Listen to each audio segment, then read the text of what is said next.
Okay, everyone. Morning, Rabbi. Good morning, good Good afternoon, morning, good Rabbi. evening in France.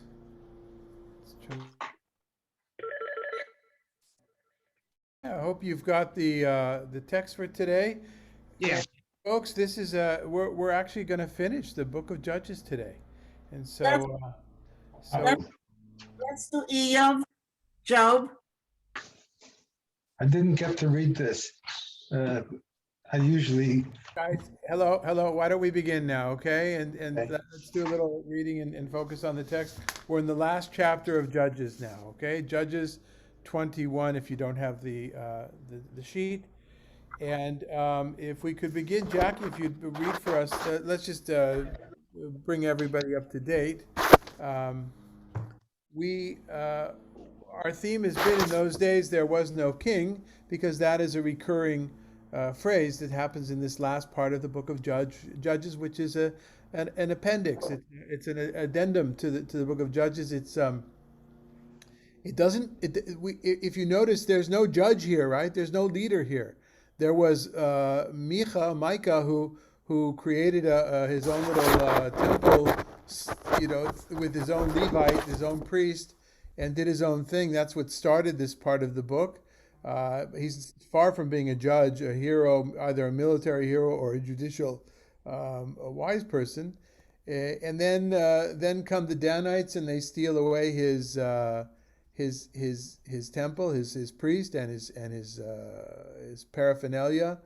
So that's one part of the lawlessness, and that again, that phrase, in those days there was no king, because it looked like anybody could set up their own temple wherever they wanted to. When I say temple here, I don't mean synagogue. I mean temple, as in the old style temples where there were offerings and priests and things like that. And then we have the horrible, horrible story about the other man who was a Levite as well. So there seems to be something about Levites having prominent positions here, and not necessarily representing their own tribe. And he has a concubine, and there's that horrible, horrible story where his wife is gang raped, although they had wanted to rape him. And he gets out of it, and she is cut in. She dies. She's horribly murdered, raped, and murdered. She's cut into pieces. The pieces are sent out to all the tribes, and the victim of the victim who's remained alive, that is the husband of the real victim, wants. So he demands action from the rest of the tribes, and they go and they try to make the tribe of Benjamin to produce those fellows so they can be put to death. The tribe of Benjamin refuses, and there's a war, and that was what we did last week. And the war had different levels to it, and finally, in the end, they managed to really kill off not all the Benjaminites, but most of the Benjaminites, and um, and that's where we have that's in the background of our story. Okay, there's Benjamin's face has been rubbed into the dirt as a tribe. They've been decimated. They've done something wrong in the eyes of the rest of the people. By the way, there's no one leader. Again, there's no leader of the people who led them to do this. There's a council. There's the talk of the Edah, which is a priestly word for the congregation, meaning maybe the priests were involved in it, or maybe this is just the way the circles chose to remember it. Now, there was a council of the tribes, it seems, as well, but no one charismatic leader, which makes it very different than the rest of the book of Judges. And then, of course, instead of defending the tribes from an outside enemy, this is a civil war. So, an example of civil war. Um, Towards the end of our talk today, we'll go back and examine that thesis of mine, that I claim that one needs to read the book of Judges to understand early Zion or Zion political Zionism and contemporary right wing politics in Israel today. We'll have to ask if that is indeed true. It was a thesis. Um, but one thing we can say is that at least in modern state of Israel, there has not yet been a civil war, not a civil war the same way that there was in this country and other countries. Uh, okay, so that's where we're at now. The Benjaminites are in defeat, and the others have an upper hand. At least they have this kind of they've got the energy, the strength, the spirit of having the upper hand. So Jackie, why don't you read the first four verses for us? Now the men of Israel had sworn in Mizpah, saying, "None of us shall give his daughter to Benjamin to wife." And the people came to the house of God and abode there until evening before God, and lifted up their voices and wept very bitterly, and said, "O Lord God of Israel, why is this come to pass in Israel, that there should be today one tribe lacking in Israel?" And it came to pass on the morrow that the people rose early and built there an altar and offered burnt offerings and peace offerings. So let's take this piece by piece, these offerings. They're in the place called Mitzpeh. We had that before, right? That is a place where it's going to be important later on when we get to Saul, and if and when we ever study together the book of Samuel from the beginning. But they make an oath. They make an oath. We're excommunicating this tribe. That's kind of what they're saying. They're not obliged to make this oath. They make an oath, and they put Benjamin in the category of anybody. Well, who else are you not allowed to marry? Oh, Canaan, Canaan, Canaanites, Moabites. the Moabites, the Edomites. and Edom, Moab, Edom. Although not the Egyptians, for instance, there is no. We're not forbidden to marry into Egyptians. And later on, of course, this becomes a taboo, a general taboo of anybody who's not Israel, but that's not entirely clear, certainly not from all of the Hebrew Bible. But in this case, but they're not the enemy, or they're not outside. They're our people, Unzere, right? They're our people, and yet they made this oath, and they made the oath of their own volition, right? They didn't. There's no. It's not like, oh, and they opened up the book of so and so, the book of Deuteronomy or the book of this, and they saw. Or it's not as if a prophet came and says, "Now you must make an oath never to sully yourselves with the daughters of this tribe of Benjamin." So that's the first thing. The first is they made the step themselves. They went to war of their own choice as well. Now we could say, well, they had to. How could they leave this despicable crime unpunished? So that's why they went to war. Okay, but did they have to carry it even further to this excommunication or to this total cutting off? So my first impression of this is that but this is their choice. This is of their own doing. Then comes the third line, right? And so they came to the house of God because there was a temple there. And they stayed the whole day, and they were kvetching. They're crying, and what are they kvetching about? How could it be, right? That such a thing could happen, that a tribe will be missing from the 12. Will be. What do you mean? What do you mean a tribe will be missing? You just made the vow yourself that you're cutting these people off, okay? And then finally they go back to. As if they had nothing to do with it, right? That one tribe is dismissed. Again, God did not tell them to do any of this, at least not according to the report we have in our narrative.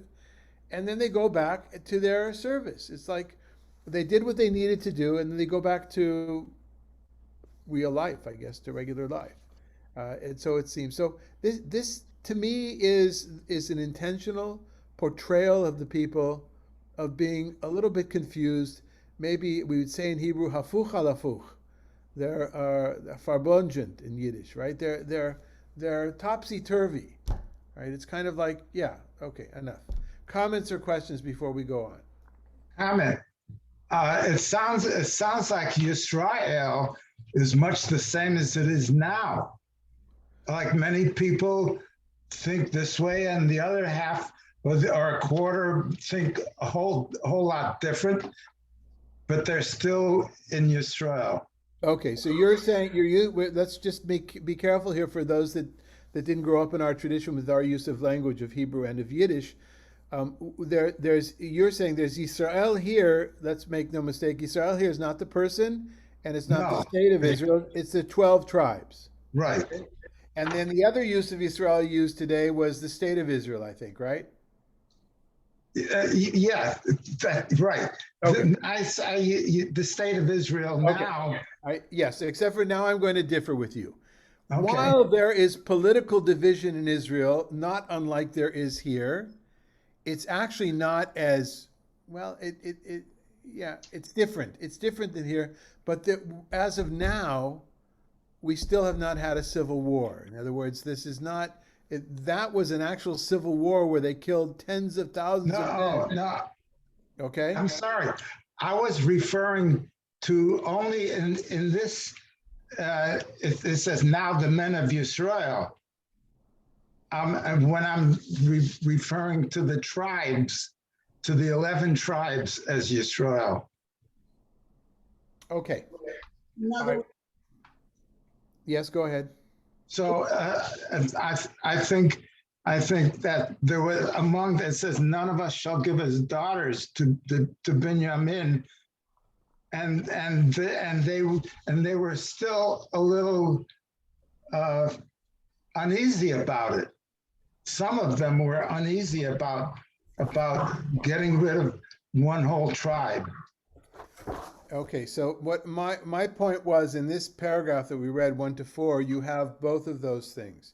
You have one on one side the oy vavoy, the kvetch, the crying out to God, oy, how could it happen that we're losing a tribe? On the other hand, why are you talking to God? You did that. Right. You brought the war to them, and not only did you bring the war to them, you added that extra step of not marrying their daughters. All right, why don't we go on and see how the narrative evolves after that particular issue? Yes, Trudy. I had this burning kind of question last time too after class. I'm still not clear why the Benjaminites didn't decide to go along with the rest of the tribes, why they took the stand to not turn over those people. That it's still it doesn't make sense to me. It's baffling, isn't it? Baffling. Is that the word? Could I describe baffling? You know, many of us are baffled by how others, our next door neighbors, our family members, don't see certain political situations that we do as well, right? In other words, I think Trudy, in the same way that you and I might be baffled is how could people not see what happened over 4 years and what happened on January 6th, right? We have to go there as well because that's the semblance, That's very similar. that's the beginning of a civil war kind of a situation. You know, don't they see? Can't they understand? Or the masks or vaccines, whatever it is. I think that's built into the human condition. And I'm guessing that we'll find that probably in all types of literature. But you're right, and the narrator wants you to think that. The narrator, Trudy, wants you to say to yourself, didn't they get it that the most horrible thing ever happened in Israel, that a woman was gang raped because nobody would take her in? I mean, Abraham, we're all about hospitality, aren't we? We're all about looking out for each other. And how could this happen? Not only did they not take them in, but they did the opposite. And so, and then you looked at, don't they understand that? But then you also know, Trudy, that people have their pride. No, you're going to tell us why last year your guy there was a case in this up in the Galilee and you know, and the year before in Jerusalem, outside of Jerusalem, you know, people will always say, how about you, right? And what about the whataboutism, right? So I think while we don't like to see Benjamin, the tribe Benjamin, acting this way, especially since we know that they're going to provide the first king. But maybe this is in the background of it all, right? So in case you've never read the book of Samuel, the first king in Israel is Saul. He is from the tribe of Benjamin. And it doesn't work, right? He fails at his job. And who becomes king? David from the tribe of Judah. It's pretty much agreed that the people that wrote this story, the people that edited the Tanakh, the Jewish Bible, the Hebrew Bible, the way we have it today, in the end, they're the Judahites, at least the Samuel and Kings. They're the ones, they're the victors who wrote that history. So they're always interested, or they certainly don't have a problem with portraying the Benjaminites in a negative fashion, right? At least from an ethical point of view. They portrayed the Benjaminites, by the way, if you remember, were portrayed in a positive view when it came to their military prowess, right? Right. So that's kind of an interesting thing, but good point. Yes, somebody else. Anybody else want to comment before we go on? Question. Last word in verse 4, peace offerings. Is that's just an inadequate translation, or is it irony? Yeah, that's a good. You'll always find. Huh? Shamim you'll find often translated as peace offerings because shalem, even though it's whole offerings, because of shalom. There's a lot of discussion in biblical scholarship about how to translate it.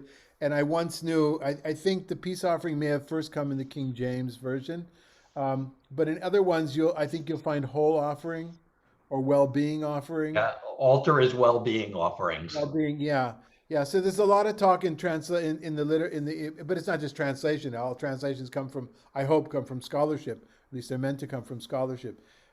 But in this case, it is ironic, isn't it? Yes, it's ironic. Although I can't say it was because that's kind of a stock phrase to use, Dan, right? But we can certainly read it as irony. Thank you for pointing that out. Okay, so David Friedman, you want to read 5 to 7 for us, please? Okay, just a second here. And the children of Israel said, who is there among all the tribes of Israel that came not up with the congregation to the Lord?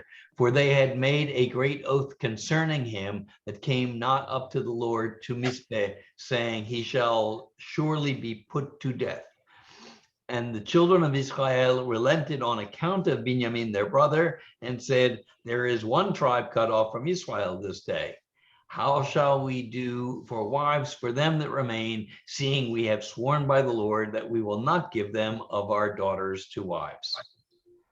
You know, this is kind of like a family that would come to me, say, around because of a funeral or wedding, you know, and you have, as a rabbi, I have insight into some of the messiest family dynamics, of course, and people would say, you know, so and so in the family, they never paid me back for a debt and I haven't spoken to them in 10 years, and you know, and then they'll say, so Rabbi, what am I supposed to do?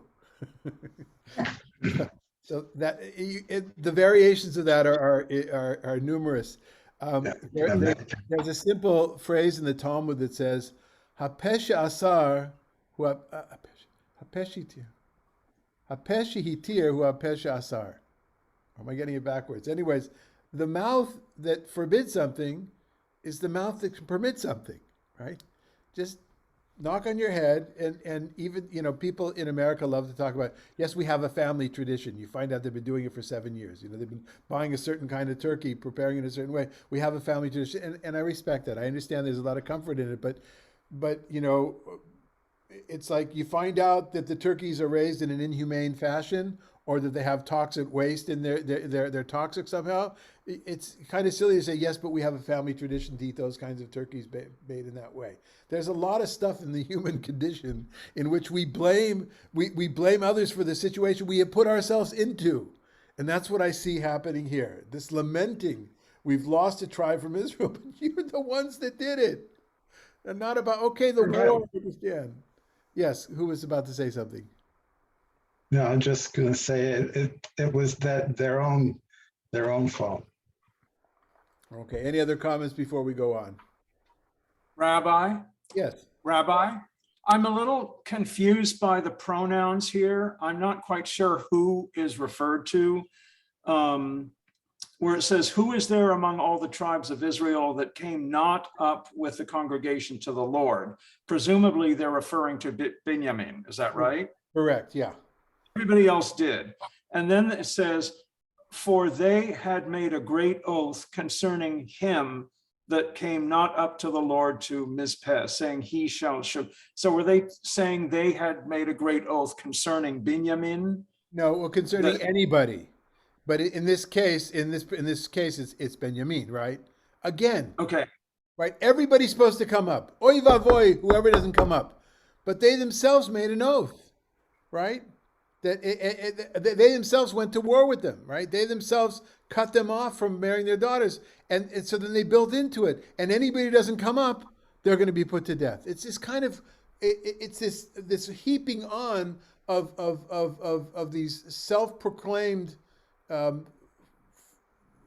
forbidden things, self-proclaimed prohibitions on the people. And it feels to me, and I think that what the narrator is trying to do is that they've whipped themselves up. They're, you know how people get whipped up into a thing and they get into this cycle. What's it called? The something cycle? Vicious cycle. vicious cycle. They're in this vicious cycle of self-defeatism when it comes to the overall group.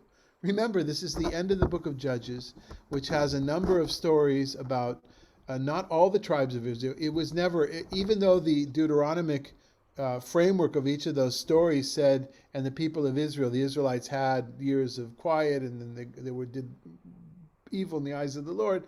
Each of the stories was about individual tribes or a group of tribes. It was never about the whole group, but it was stories about what certain tribes were doing and presented in a positive, more or less positive way. Here it's not only are they not as a group, but they're working against themselves to be a group. And I think, to me, that's what this ongoing, this heaping on of the prohibitions towards Benjamin is doing. Anybody else before we go on? I have just one comment. I think, I remember earlier in our learning that some tribe would go to war against another outsider, like Edom or one of those, and they'd find another tribe to help them. But it was never all 12 tribes. Correct. Okay, Corinne, would you like to read? Yes, for sure. Great. Which, We're 8-9. We're verses 8-9. yes. And they said, which one is there of the tribes of Israel that came not up to Mizpeh to the Lord?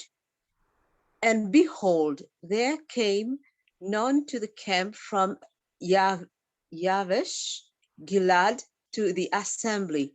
For the people were numbered, and behold, there were none of the inhabitants of Yavesh Gilad there. Okay. So I'm sorry, I misled you before, Harold. The intention in the parentheses there was about Benjamin. No, they made this statement that everybody has to come up to Yavesh. Everybody has to come up to Mizpeh. Okay. But they were in the cycle, the vicious cycle of being exclusive. It's kind of the mob. It was a mob mentality. We're taking control. We're going to do this. And I would guess what they meant was that nobody from Benjamin could come in even if they wanted to come. But in essence, though, and this plays out for the story, necessary for the story, it's actually another group that didn't come. One group out of all of Israel. And where were they? Way off to the east. Yavesh Gilad is on the other side of the Jordan River. What's the framework here? And we had Gilad was mentioned before in the book of Judges, but the framework of thinking here is that you might remember that it was west of the Jordan River, which was the promised land. And the promised land grew, at least in the narrative, the story we have in the book of Numbers, which we haven't gotten to yet in our Numbers group, in our Torah teachings on Wednesday. We'll get to it soon. Was that 2.5 of the tribes said to Moses, we have a lot of livestock. We got more livestock herds than the others. There's some great pasture land here. We'd rather stay on this side when the Israelites are in the land of Moab, that area. We want to stay here. And you guys go ahead to the other part. And Moses says, no. You can come back here after you join the rest of the tribes in fighting in the conquest of the land, the book of Joshua, going forward in the book of Joshua. And then you can come back and settle, or maybe your wives and your livestock can stay here, but you men have to come and fight. And so there's this tension between those that lived on the other side, that wanted to be further away, I guess, from the action, to the Switzerlands of the people. We don't want to take part of this. We're neutral, right? I'm reading into the text a bit, but I think that's the impression I get. But they're far away geographically. They're not in the main part of the land of Israel. They're way off to the side. And so they did a census of who came to Mizpeh, and they found out none of them came. Now this is important for going on in the story. So Harold, why don't you take a 10 to 12 for us? And the congregation sent there 12,000 men of the valiantest, and commanded them, saying, go and smite the inhabitants of Yavesh Gilad with the edge of the sword, with the women and the children. And this is the thing that you shall do. You shall utterly destroy every male and every woman that has lain with a man. And they found among the inhabitants of Yavesh Gilad 400 young virgins that had known no man carnally. And they brought them to the camp to Shiloh, which is in the land of Canaan. Okay.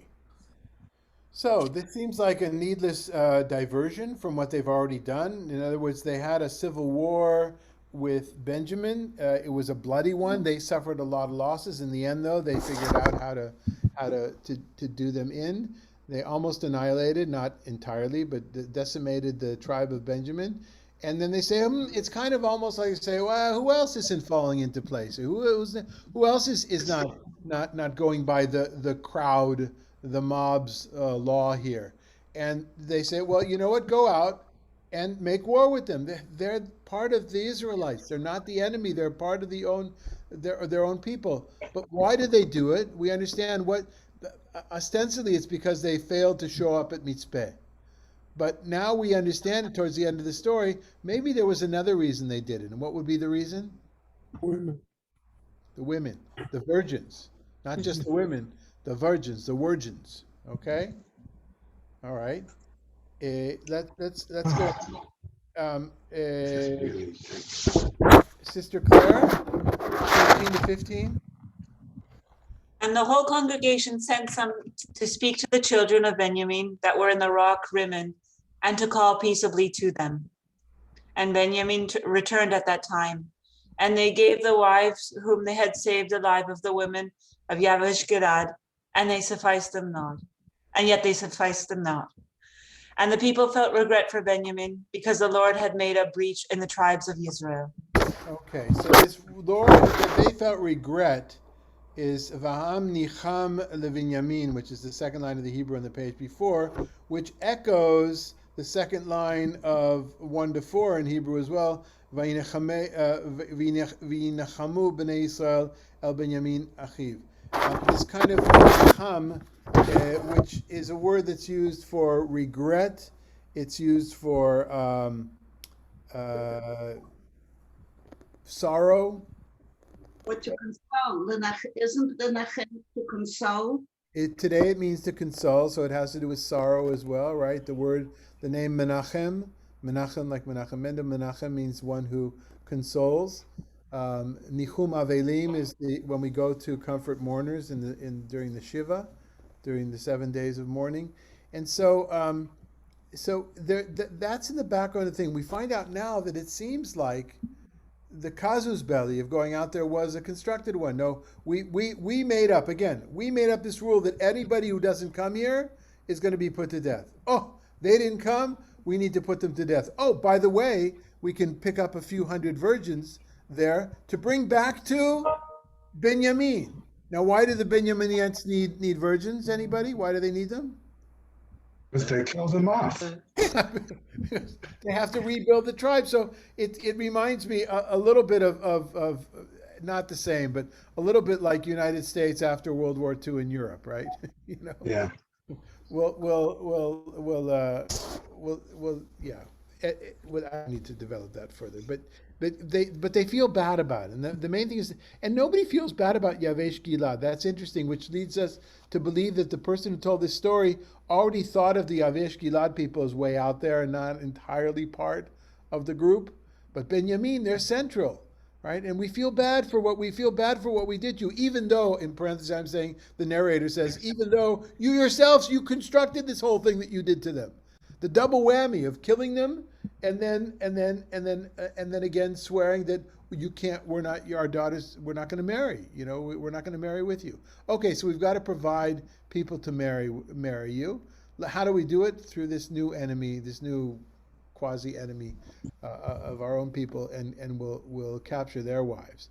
Except for, it didn't work, did it? Right? Because there still weren't enough women. So the problem remains. When I said before at the beginning of our study that everything seems to be topsy-turvy, in the logic, it's like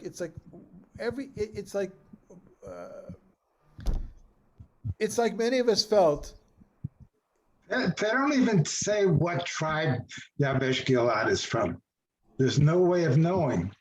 No, we know from other, they're from Menashe, I think. The 2.5 tribes are Reuven, Yeah. Menashe, Chatzi Menashe, Reuven and Gad and Chatzi Menashe. So I don't remember which one Yavesh Gilad is from, but that's not that. But Sid, that's not the point. The point is No. that the logic here is all mixed up of everything. It's like Yeah, it is. It's very disturbing to me. Sid, you need to let me talk, okay? The, Yeah, the, but- lo- the logic is one thing leads to another, and then whoever is the culprit, whoever maneuvered everything is angry at what that person did.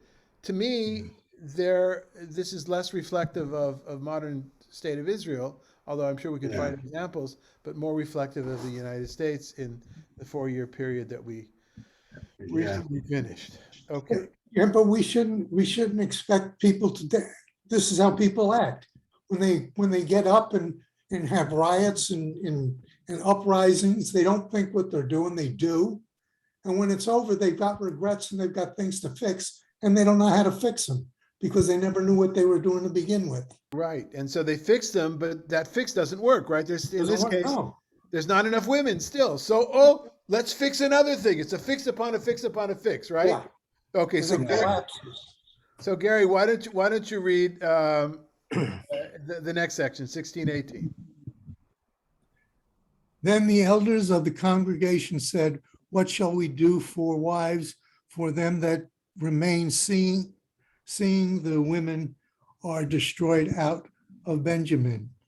And, and they said, "There must be an inheritance for them that are escaped of Benjamin, that a tribe be not destroyed out of Israel, yet we may not give them wives of our daughters, for the children of Israel have sworn, saying, Curse be that gives a wife to Benjamin." Okay, So they confound their problem. exactly. So they understand they still have a problem. The word inheritance here, it doesn't mean possessions. It means the legacy of ongoing, the name of the tribe, continuing to survive. That's the use here of inheritance. So what are they going to do? They come up with a new plan, and what's the new plan? Dan, you want to read? I say this stuff is seriously mashuga. Okay. Yeah. Great. Then they said, "Behold, there's a yearly feast of the Lord in Shiloh, which is on the north side of Bethel, on the east side of the highway that goes up from Bethel to Shechem, on the south side of Lavona. Therefore, they commanded the children of Benjamin, saying, Go and lie in wait in the vineyards and see. And behold, if the daughters of Shiloh come out to dance in the dances, then come out of the vineyards and catch you, every man his wife of the daughters of Shiloh, and go to the land of Benjamin. And it shall be, if their fathers or their brethren come to us to complain, we will say to them, Be favorable to them for our sakes. Because we took not a wife for every man in the war, nor did you give them to them willingly at this time, that you should be guilty." So the topsy-turviness, the bizarro logic continues, doesn't it? So let's set this up now. There's a ceremony, a ritual, a yearly ritual that we don't really know anything about, but you get a lot of assumptions. Biblical scholars have loved this particular passage and building it on and comparing it to other kinds of cultures in ancient Near East and Greece, in places where there had to do with the harvest of the wine. Maybe there was a lot of wine drinking involved, and you've got these virgins dancing in the vineyards. I understand that every summer at the end of every summer, Sister Claire, you can go to Makon and you've got the same thing. The virgins of Makon are dancing around the lovely vineyards of Burgundy near your home, or here in Napa, or in wherever we find vineyards. It makes sense from a cultural, religious point of view that there is such a kind of a thing going on. But of course, what is the text really saying? Is that we didn't find enough wives for you by slaughtering the men of Yavesh Gilad. So we have another idea. And now I add as a narrator, and lest you think this other idea is any better, it's even worse, because what are they inviting them to do? To come and rape these women. This is rape. And how do we know it's rape? Because, well, if their brothers and their fathers object, well, the only way to legally to marry in those days was with the permission of the father, if there's no father, then the brother, right? A woman in ancient Near East in ancient culture is either a daughter or a wife. There's no in between. And if you're a widow or divorced, then you're in trouble in the world. I didn't want to say that, but that's what I was thinking. And so they expect that to happen. And if we hear that they object to it, just tell them, no, really, it's for a good purpose. It's for a noble purpose, so that we don't lose a tribe from Israel. That is, we don't lose because we decimated themselves in the military, and then we swore not to marry. And by the way, you guys, you're also responsible because you didn't go ahead and do this on your own. And that's really puzzling, because I would think that ostensibly they're under the same curse, the same vow, the same oath that the rest of the tribes took not to marry there.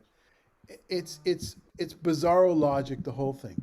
But what it ends up with, and this is what the greatness of this from a literary point of view, it ends up with exactly what started this whole thing: rape. Yeah. There's no happy ending here at all. It's a worse ending. That's kind of the most disturbing part about this addendum to the book of Judges. Okay. And Rabbi, it's mass rape as opposed to rape of one woman. Yes. It now becomes, it doesn't say how many, but Many. a lot of. Yeah, and again, they think it's for life, right? Oh, we're doing this for the progeny of the tribe of Benjamin, and on the surface of it, they're right? There would be no tribe of Benjamin had they not done this revitalization. It's like when an animal is about to be extinct, so they bring them into in captivity, and they wait a few decades, and they raise them, and they release them back into the world. That's kind of how certainly how the women are absolutely objectified in this story. They're baby making, they're vessels for baby making and nothing more. We shouldn't be terribly surprised by this, but we should be surprised is that this would suspend the normal legal world of the father or the brother giving the permission or doing that transaction. I know we don't see that positively today, but in this case, the alternative was far worse. Rabbi, I've got one question. I was just curious. How long was it before the Sanhedrin came into being? Oh, a long time. Was it a couple hundred years? Yeah, many hundreds of years, and we don't know much about the Sanhedrin. But before the Sanhedrin, there was a body that's talked about in literature as the Anshe Knesset Hagdolah. That were kind of the precursors of rabbinic aristocracy. Remember, okay. all of what we know is from the rabbinic circle, so we have no idea how the rest of the people really saw them. This could be all a fantasy in their heads, in the same way that this story is the fantasy, this fantastical world that's in the heads of the leaders of the tribes of Israel, which makes no sense. But there is no council like that. But some people would say that already, the question arises, who's running the show? Right. So that feeds us exactly to when somebody said something, I forgot who it was, who said, this doesn't solve anything, but that brings us exactly to the end of our book, the last three verses of our book, and what the point of the book or of this section of the book is. So Eileen, would you read 22, 24? And the children of Benjamin did so, and took them wives, according to their number, of them that danced, whom they caught. And they went and returned to their inheritance, and rebuilt the cities, and dwelt in them. And the children of Israel departed from there at that time, and every man to his tribe and to his family. And they went out from there, every man to his inheritance. Right, with In the the- just the same before, with the emphasis on the every person. In other words, they came together to do what they did, which usually we would see in a positive state, coming together. We talked last week about the Yom Kippur War and how people come to 9/11, people come together when there's catastrophe, but then they go back home, they start to pick at things again. And so we just finished a few chapters of some really bad stuff that objectively speaking is really bad. So the final verse of Judges addresses why do these bad things happen. I'm not going to say to good people. I'm just saying, why have these bad things happen to the people? And what's the answer, Eileen? In those days, there was no king. Every man did that which was right in their own eyes. So that's it. That's kind of the bottom line of this part of the book of Judges. Ella, you're unhappy. It's so. In other words, there was this organization. I'm having a hard time hearing you. So you said something about an organization. Say it again, please. Well, I didn't hear you. Okay, we've got a lot of noise coming from somebody. So if you're not speaking, please mute. Okay, So go ahead. during this time, there was no organization at all. There was no king, there was no governor, and everybody did whatever they felt like doing. So it was complete like tohu vavohu. It was unformed and voidness, tohu vavohu, a term from the Genesis story. Yes, although we did have in our story what seemed to be a council of the tribes. So there seemed to be leadership, but there was no one leader. There was no authoritarian leader. And so this is speaking from the other side of, it's not speaking from a well-working democracy or a relatively doable democracy going to authoritarianism. It's going to a bad working democracy, a failure democracy. These stories, are indicative of that. But it's urging us though towards authoritarianism. So after this is finished, what's his name? The book, I think the book of was it Samuel 1 or 2 starts that there was no king in Israel. Yeah, not exactly. It starts actually with ironically or on purpose. I'm guessing there was a certain amount. It starts with the scene of before Samuel's born. Starts with Hannah.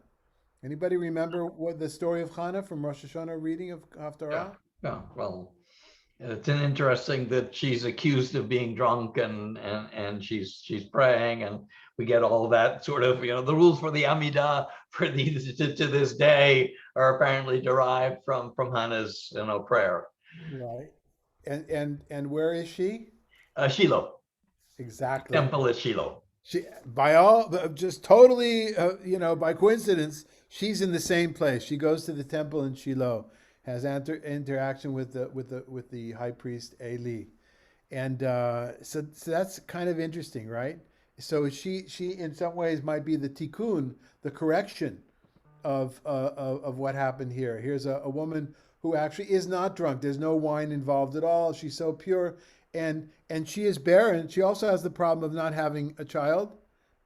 She's from the tribe of Benjamin. So this leads into that and the need for a king. On the other hand, the bad guys of this story, not entirely, but a big part of the bad, a big share of the evil goes to Benjamin and the first king. So it's ironic, of course, the first king comes from Benjamin, unless, of course, somebody is setting this up this way, which I think is the case. In other words, we have this case of tribes coming together because there are enemies on the outside that need to be defended. We do have this, now comes the final version of Judges, what we just read. We do have a case where there was also a problem of civil war because there was ethical behavior or unethical or immoral behavior amongst the people that needed to be dealt with. But it was dealt with in such a shlamazali way, in such a fakakta way, that we again remind there, because there needs to be an authoritarian leader. We go on to Samuel, and while Hannah maybe is a correction, it's also a Shiloh of that horrible story of the rape in the vineyards. Here's something positive that happened in Shiloh, and look who came out of this: Samuel the prophet. He's a totally good guy, And when the people say, you know what, Samuel, and this is so, Ella, a little bit answer your question. It's not until like chapter 10, or Yeah, I totally forgot about that. right. So chapter, And eventually the people come and they say, we need a king because everybody else has a king. well, not exactly. They do say everybody has a king, but what their main concern is leading us to war against our enemies. Right? That's like one of their main. That is their main point. And then Samuel says, "But you don't need a king. You have a king. You've got God, the King of Kings." And then God says to Samuel, "I'm truncating this quite a bit. Are you worried about me? You worried about me being insulted, or maybe you? You understand that there's a king, then you're kind of pushed out of the picture, aren't you? Right?" And so he goes along with it. But of course, that king does not do well. And the next king from the tribe of Judah does well. That's David. Until what happens to him? What's his downfall? The beginning of his downfall, really? He sends Uriah, he gets Uriah killed. Right, but why? But first he sleeps with his wife. He commits adultery, right? Only afterwards. But why does he do that? When does that happen? It's when all the people are in the battlefields in the east, and he's in Jerusalem, in his cozy in his palace on the rooftop. He happens to see Bathsheba bathing, but that's for another time. So logically, as the book after this, we should do Samuel 1. Okay, there is some logic to that. We'll take that into consideration. Roy, what would you like to say? I just throw out my word association. The word that got to me was casus belli, and it was the same word that George Bush used to describe the invasion, the occupation, whatever, of Iraq. And so I have all these split screens of modernity and layers of interpretation. And then the last words here, which was right in his own eyes, solipsism, the idea that your truth is the only truth and your truth is ultimate. And if anybody doesn't disagree, you might call them anything. You might call them degenerates. You may call them Nazis, you know. So all these things, disparate thoughts come into my brain right now. Yeah, and I think we're meant to. I think that the biblical authors, and this is what makes, as difficult as it is, this is what makes this literature great. We think, we react to it, if we take it seriously. The words, the phrases that come to my mind in this last phrase, and of course this was a whole series we did at the end of Judges, right? It's called, in those days there was no king, and this is the finale. I should have wrote the grand finale. Is that alternative facts, right? That's what I think of, alternative facts, or the person claiming, I've done my research. I do my own research, right? Person living in the mountains or the plains of Montana doing their research with no libraries in sight. But there's, of course, there's the. So look, we take it to all places. But now I want to go back to the thesis of this, and the casus belli of this course, right? the reason for doing this, or one of the reasons was, I aside from the fact that it's a very colorful book, it's not well studied. It's not widely studied in Jewish circles.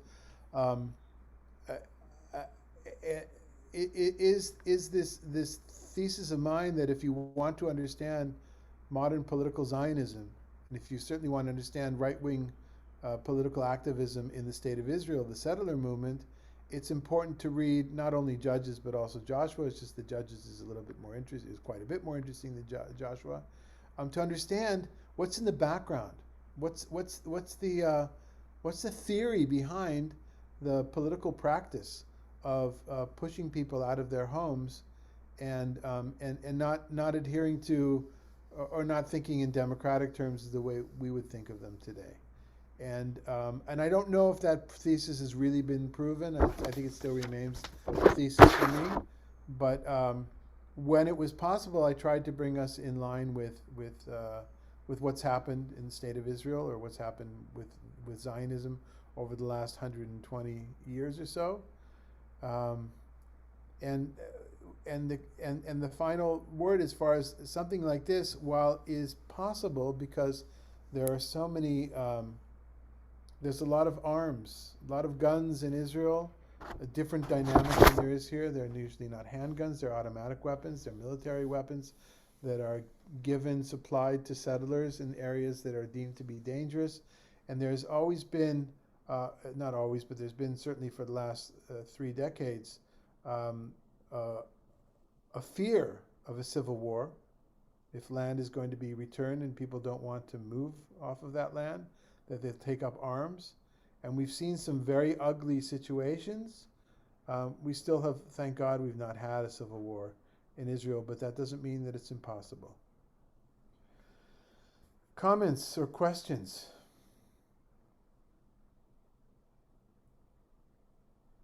What thought that was running through my mind in today is examples in Bible, outside of Bible, in modern times of women as pretext or women as a commodity in so often cases. This going back to Levi and Shimon and Shechem, Helen of Troy, rape of the Sabine women, mutual kidnapping in Mexico for hundreds of years between Native Americans and Spanish settlers. It's just sort of an eternal theme. Yeah. And very much part of this sexist structure. Yeah. Yeah. I was just trying to get into my mind how life was before there was a central authority. Each tribe had its own laws and customs, and there was a lot of enmity between some of them, and some were very friendly, but there was no central authority like there is now. So there was a lot of there is now. a lot of tsaris. No, but what do you mean like there is now? Well, there's central authority in Israel and pretty much everywhere in the Middle East. There is some kind of central authority. Okay, I understand. So the tricky part of that is, Sid, is if we just hop in big chunks of centuries long, just because there was a king in Israel, that didn't mean for many generations that there was one centralized place of worship. The centralized temple was not in David's time or Solomon's time, or it took a number, many kings until there was a Reformation and one temple was established according to modern biblical scholarship. I was not reading it the way it is. For instance, if Elijah claims to God when he feels God hasn't backed him properly, Elijah says, "But I've been smashing all the other temples and altars." Well, that means they still existed long after Solomon, right? Built the temple of Solomon. So there's that. Then there's the fact, Sid, that the tribes, the northern tribes, were exiled already by the Assyrians, and then 150 or whatever many years afterwards, the Judeans were exiled, and from that point on, we probably have a people of Israel who are living in the diaspora in Babylonia, who we don't hear so much from for a few hundred years, but then again, we have a huge Babylonian diaspora in the time of the rabbis after the destruction of the temple, and then the Israelite now Jewish people spread out all over the world. I mean, 3rd century already up to England. And so you've got this situation where there's no unified government, right? There's the Jewish people who are not living. That's why it's really complicated, super complicated, Sid, because it's not until, of course, 1948 that there was again an organized government in the state of Israel. But before that, and what about the people that lived in that land? When the Jewish people did succeed in establishing the state of Israel in 1948, and then what happened when land was taken, was occupied in 1967 going forward? And Sinai is very different than the Golan, and Golan is very different than Judea and Samaria, and Jerusalem is very different than the rest. It's a really, really complicated situation. Very. If we do want to take some political advice from this, is that I often say, for me, the biblical text is not authoritative. I look at it for inspiration, not for authority. So if I read, in those days there was no king in Israel, every person did what was right in their own eyes, I don't say, oh, therefore we need an authoritarian leader today, right? Because many people, you may remember that people were chanting at some point a few years ago, Bibi Melech Yisrael, right? Bibi, King of Israel. There are some people, and certainly Bibi saw him in his own way. Bibi definitely does not respect the rules of modern democracies the way we know them in other enlightened countries. And so Bibi, in many ways, like Trump, like many other heads of state today around the world, are authoritarian in their approach and far less democratic. And so I want to be careful as well when we read this to say, not only to be inspired, not only to look at this, oh, well, it was good for then, it's good for now. I'd rather say, and look how problematic that became. So maybe it is good that we do Samuel and Kings, but it'll take a long time, folks, right? They're so, any other comments, and then maybe we'll end up with. I just want to say this one thing. The last thing, it says, that which was right in his own eyes. That's very telling to me anyway. Okay. After speaking to so many people about everything, in the world, and worldly, there's a lot of different thoughts about a lot of different things. Okay. Rabbi, my comment would be to thank you and to thank all the folks who have been on this for the last few months. Of course, I'm not Jewish, but I'm just incredibly impressed with how erudite all of you are and how much you know about your faith. It's just been a really wonderful time for me, and I look forward to being in some of these Bible studies in the future. So thank all of you for your comments and just for just really being good at what you do. Thank Thank you, you. Wayne. Thank you. Someone else? Thank you for joining us. Thank you for joining us, Wayne. Yeah, Rabbi, I just want to sort of, there's an interesting historical context that if I have some time, I'm going to look at.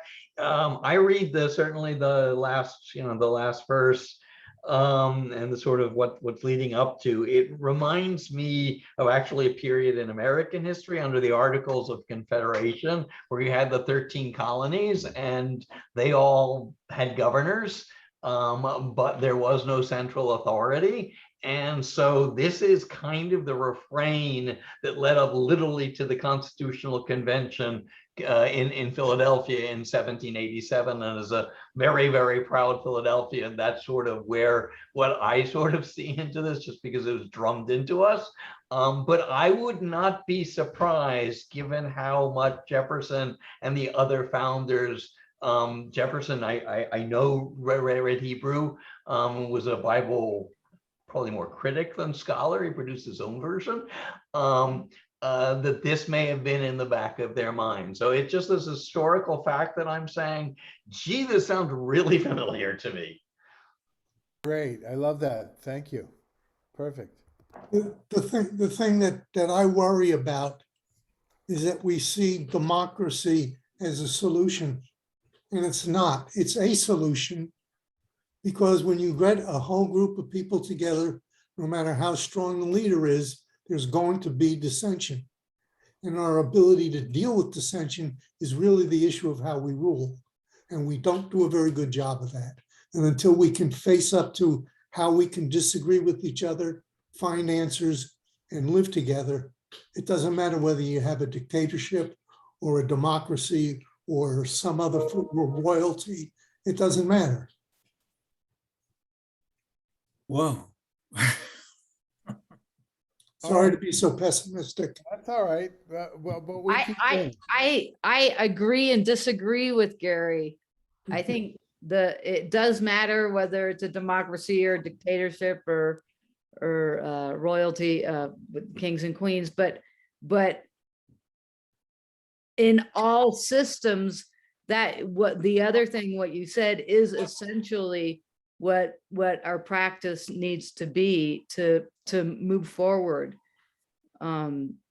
So I think it was really insightful, but I just don't agree with that last part. So maybe we could say, Gary, that that even in a well-working democracy, you still have to be a mensch. Yeah, Oh, yeah. Still we got need a whole lot more mensches in this world. Menschlichkeit, and that's why we study, folks, because study can make Menschlichkeit. If we take the lessons here and we process them, again, for inspirational value. Anybody else? Corinne, anything you'd like to say, or we want you to. I'm really amazed. I'm learned a lot through your teachings. I really need to digest it and go over it, but politically, spiritually, it's been a learning curve for me. Thank you very much. Well, thank you for being here. And Sister Thank Claire, are you gonna be able to make time for this group in the future?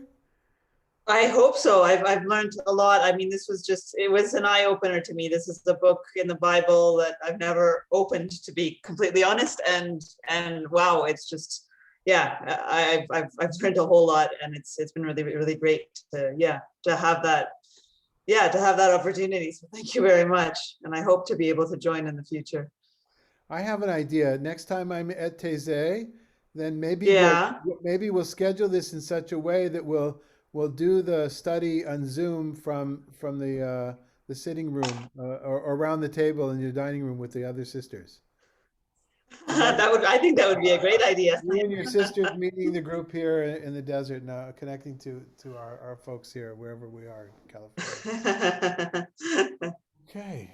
All right. I thank all the congregants for the energy you've brought and the way you've stimulated my thinking and caused me to look at things in new ways and have new insights, and also rattled me. So I'm disturbed at the things I'm thinking, and I need to question, and I need to express how I feel emotionally. And thank you, Rabbi, for helping bring this world to me. I am grateful for this, as well as the congregants. Thanks for being here, Roy. Wow. So please drop me a line. Ella's already made her desire clear that she would like us to continue with Samuel. I know that some of you were studying Samuel with Jackie's son. Right. Right. Yes, we're in First Kings. We're doing First Kings right now. Right. So the question is, would you want to, do the same material or look for something else? There's always something to be learned, even going over it again. Okay. Yes, Ella. I wouldn't mind going over it again, and you'll probably bring a different point of view to it. But as an alternative, I would like to do Job. Job. Okay. That might be with the next rabbi.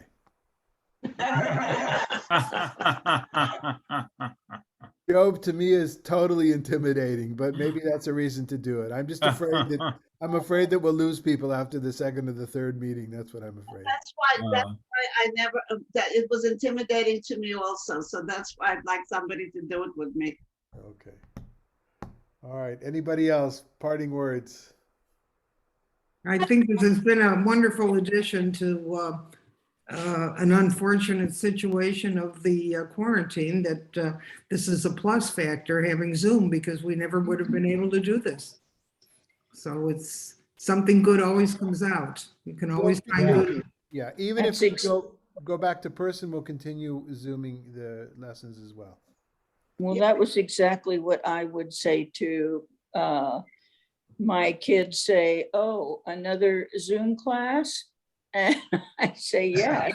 And I've had a great time. I've enjoyed a lot of different things with the American Jewish University. I've seen a lot of things with them. It's been great. Wonderful. And you can stay in your pajamas most of the time. There you go. I have learned enormous amount just on the Zoom classes, to say nothing of all the other classes we had before. you know, after we came to California and we joined the temple, you know, it was a big difference for me, a big learning curve for sure. And we look forward to seeing you, the two of you, back in person very soon. And We'll be back by Friday, next Friday. I heard, and Eileen and Art soon after that. And I will be seeing Pastor Jane today. I've got an interfaith clergy luncheon, and I'll be talking to her about maybe possibly getting back to in person sometime soon. In any case, we are preparing to do, unless there's new edicts coming out from the authorities, we're preparing to do the annual Pride Interfaith Kabbalat Shabbat on November 5th at the Methodist Church on Alejo. Oh. And that will be in person. That, for those that don't know, that Pride weekend is that weekend, November 5th, 6th. November the 5th. Okay. Yeah. Here in Palm Springs. Okay. And be thank you for putting it on Zoom, Yeah. because there are people who are disabled or caregivers who could not participate Yeah. were it not for that opportunity. And it's a wonderful thing. Great. It is. Very happy. It is. Happy to Love hear it. it. Okay, everybody. I love you. Okay. all, and Thank look forward you. to- Thank you We'll again, be in Rabbi. touch by email, exactly. I'm gonna take a few weeks off, okay? So give me some time, all right? Rest. Bye. Thank you. Thank Bye. you. Bye. Rabbi. Bye-bye. Bye.